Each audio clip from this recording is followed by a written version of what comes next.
Sudarlun Muara Anak Laut Gosong Telaga di Kecamatan Singkil Utara, Kabupaten Aceh Singkil terus mengalami pendangkalan hebat.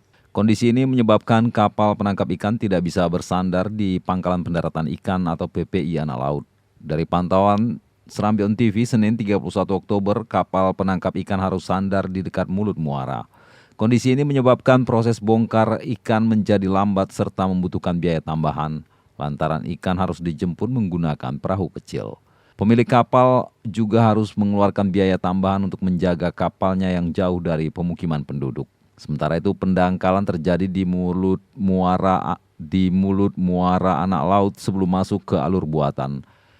Selain itu pendangkalan juga terjadi di alur pelayaran ke arah PPI. Sedangkan mulut muara Anak Laut ke arah laut lepas masih bisa dilintasi kapal penangkap ikan. Tonton video ini selengkapnya di YouTube Serambi On TV dan Facebook serambinews.com.